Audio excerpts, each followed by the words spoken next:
kita menyampaikan dakwah. Sebab prinsipnya bagi saya, kita nak meyakinkan manusia ni kepada kebenaran wahyu. Jadi apabila manusia yakin kepada wahyu, kepada Quran, kepada hadis Nabi, maka dia akan patuh syariat Allah Ta'ala. Dan mematuhi syariat Allah Ta'ala itulah menghasilkan, melahirkan akhlak yang mulia. Nabi SAW sendiri pun pernah bersabda, innama bu'istu li'utami makaramul akhlak. Sesungguhnya aku ini diutuskan untuk menyempurnakan akhlak mulia. Tuan-tuan dan puan-puan sekalian, ya, jadi petang ini saya cadangkan pada awalnya supaya kita buat brainstorming. Tapi saya rasa kita buat esok aja. Sebab esok kita dah kumpulkan banyak bahan.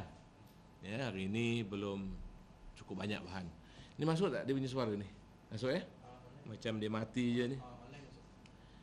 Tuan-tuan, ya, saya nak sampaikan kepada tuan-tuan satu perkara yang barangkali akan menarik perhatian tuan-tuan puan sekali lagi. Jadi kalau ya, komputer ni dah bertukar tuan-tuan, jadi dia punya setting tu tak berapa comel.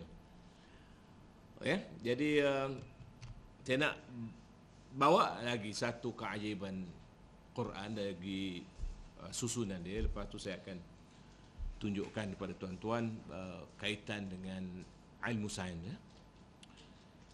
Barangkali tuan-tuan pernah mendengar apa yang disebut kod 19.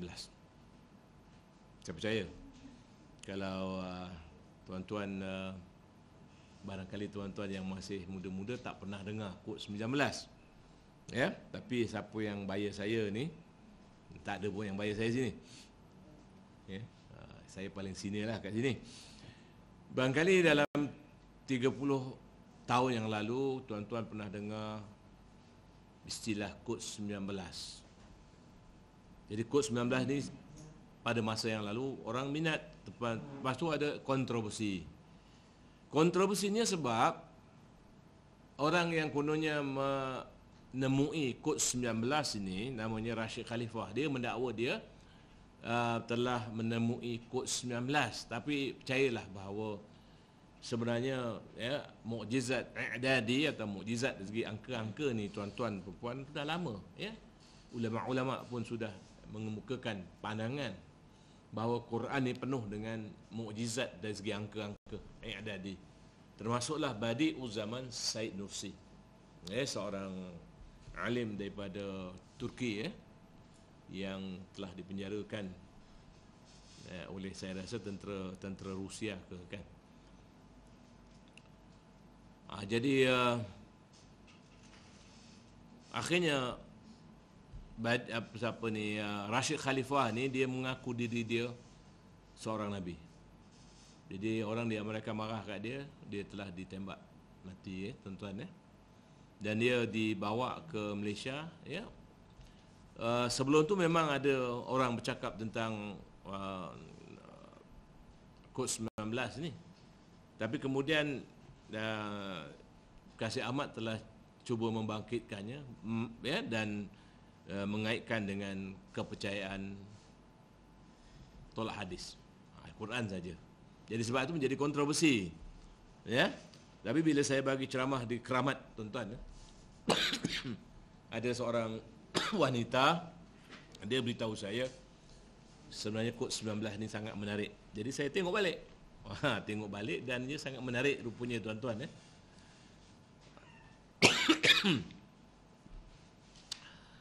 Jadi dalam surah Al-Mudaththir, seperti mana yang tuan-tuan tahu, surah Mudaththir ini surah nombor 2 diturunkan. Dan dalam surah Mudaththir ini dia banyak ceritakan tentang seorang pemuka Arab namanya Al-Walid bin Mughirah. Tuan-tuan mungkin biasa dengar nama Walid bin Mughirah. Walid bin Mughirah ni bila saja Nabi membacakan surah Al-Mudaththir, kan tuan-tuan tahu Nabi SAW ni dia turun daripada Gua Hira, dia terserempak dengan Jibril AS yang membawa wahyu yang pertama. Dia bila terjumpa tu Nabi gementar. Dia pun balik ke rumah, Di rumah dia pun minta Khadijah radhiyallahu anha selimutkan dia. Wahai Khadijah, selimutkan aku.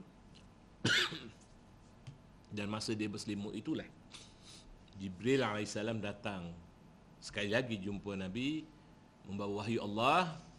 A'udzubillahi minasyaitonirrajim. Bismillahirrahmanirrahim. Ya ayyuhal muddatsir qum fa'anzir wa rabbaka fakabbir. Hingga akhir surah tersebut. Jadi perintah qum fa'anzir ini perintah untuk Nabi berdakwah secara terang-terangan. Dan Nabi bacakan Quran, tuan-tuan. Bila Nabi dapat surah, dia akan baca. Di depan orang-orang Quraisy, dia pun pergi ke depan Kaabah, dia pun baca. Ya ayyuhal muddatsir qum fa'anzir wa rabbaka fakabbir. Bila saja Walid bin Mughirah dengar bacaan Quran daripada Rasulullah SAW ni, dia terbegun. Dia tertarik, tertawan. Dia kata, ini bukan kasidah, bukan syair, bukan sajak. Dia tak pernah dengar. Itu kita sebut sebagai mukjizat laghawi, mukjizat dari segi bahasa, tuan-tuan, atau dari segi balaghah dia, tuan-tuan. Jadi apabila orang-orang musyrikin ini atau orang-orang Quraisy ini mendengar saja Walid bin Mughirah memuji-muji apa bacaan Nabi itu, dia pun rasa Walid tertarik dengan apa yang Muhammad baca ni. Jadi ada yang melaporkan kepada Abu Jahal. Abu Jahal kan ketua negara pada masa itu di sana. Jadi Abu Jahal pun datang jumpa Walid. Walid, engkau tak ada ke sesuatu yang buruk-buruk nak sebut pasal benda ini? Jadi Walid ni bersumpah. Wallahi, dia kata. Wallahi, orang Arab ni suka sebut wallahi. Sumpah ya. Demi Allah, akulah yang terbaik di kalangan kamu dalam syair-syair, dalam sajak-sajak, dalam kasidah-kasidah. Wallahi, dia kata, tak ada sama dengan ini. Ini lebih tinggi daripada apa yang tinggi. Innahu ya'lu wa la yu'la alaih. Jadi Walid, Abu Jahal marahlah dia.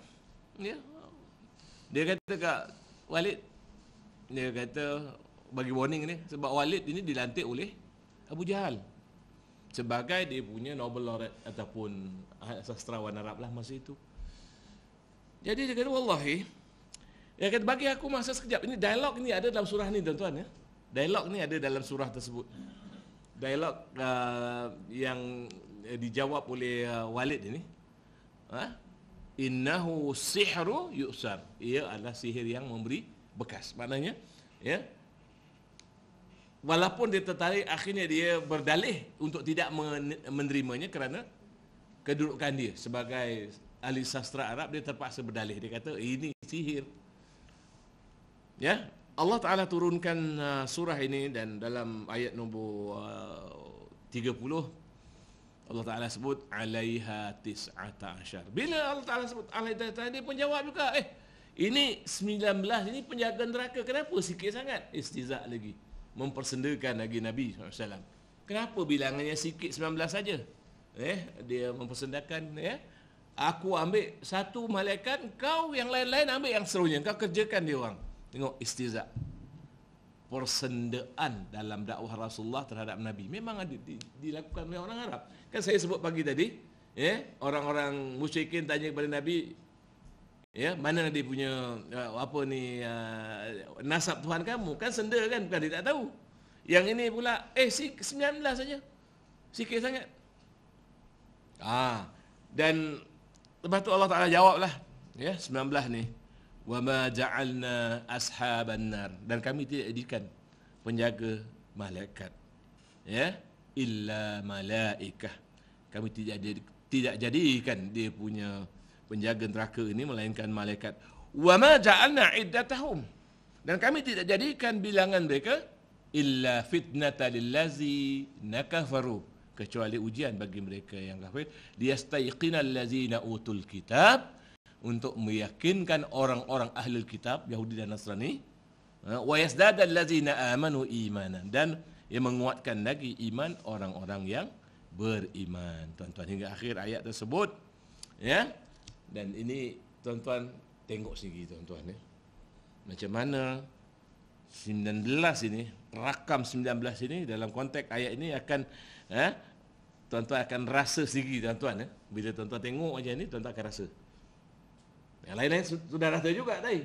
Pagi tadi dah rasa juga Ini cuba tengok tuan-tuan macam mana dia punya hebatnya Al-Quran ni.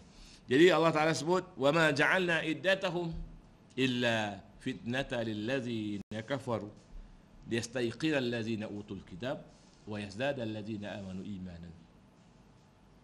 Ini tuan-tuan Tuan-tuan tengok ayat 19 ini, alaiha 19 ini, di atasnya 19 ni ayat nombor 30 dalam surah Al-Mudaththir. Tuan-tuan, ayat 30. Ayat 19 berarti 19 lah. Tuan-tuan boleh tengok. Apabila kita membaca Al-Quranul Karim, tuan-tuan perhatikan. Berfikir.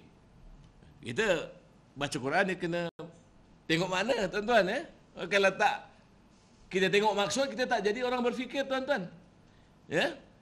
Kalau kita membaca Quran tanpa kita melihat maknanya, kita tidak akan jadi orang yang berfikir. InsyaAllah, mudah-mudahan Allah Ta'ala bagi pahala kat kita, ganjaran. Sebab ini hadis Nabi, baca 3 huruf 30 hasanah kan. Tetapi apakah kita akan menjadi manusia yang berfikir? Tidak, tuan-tuan. Sebab kita tak tahu maknanya. Dan apabila tuan-tuan dan puan-puan membaca Quran dan teliti, tuan-tuan, di setiap surah Al-Quran, di atas setiap surah ada basmalah.